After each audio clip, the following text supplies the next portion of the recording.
kayo ng opportunity nga gihatag sa ato ano nga nag-gather ka din tanan. Not really for the last time because anyway we can still be seeing her teacher Matarang. Salamat nga teacher nag-alaga sa atong mga anak intellectually, morally, spiritually for the last 4 years. Abi mo sa una, di ba ang mga ginikanan nato sa unang mo ay ikaw magmaestra lang ka, bulok-bulok man ka. Hindi na tao, hindi mag-doktor, di ka magsipil. Kanang bulok-bulok maestra lang din ilang ihatag-ana, no? Pero as we know it now, ang teachers are playing a very vital role sa atong mga pagpadako sa mga bata, sa atong mga kinabuhi. So it's not just for somebody who's bulok, because no teacher is ever bulok. Ang mga teachers okay good kaayo. Naging teacher din ako, and it's not really easy. Pero nakasurvive man sa gihapon.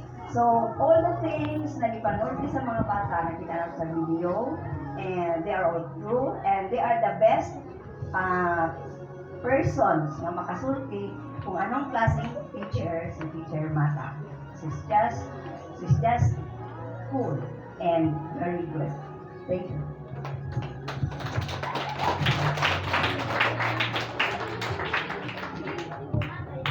May hapon no. Magaitak lagi ko. Magaitak ma'am. Ma'am, thank you kayo mo kay sunod sa upat na tuig.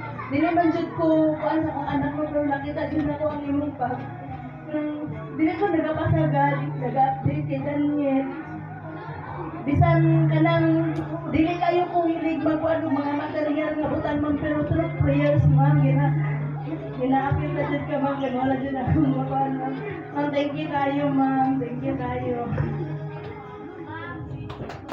Isa pa, ang question or props for teacher.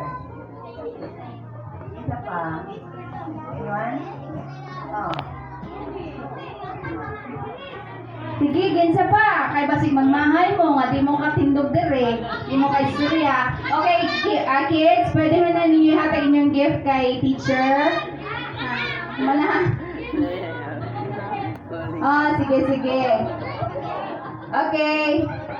Sige, hatag na. Now is the time eh. Hatag ninyo inyong gift sa kay teacher as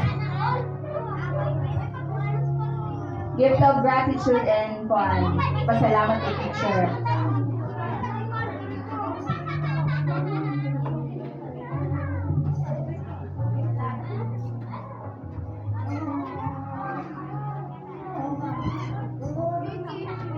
Karon atong paminaw ng ilang song presentation nga gi pangandaman para kay ma'am.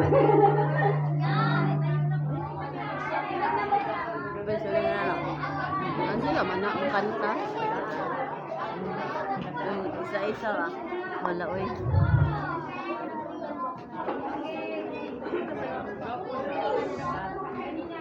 Tapos ganyan tingin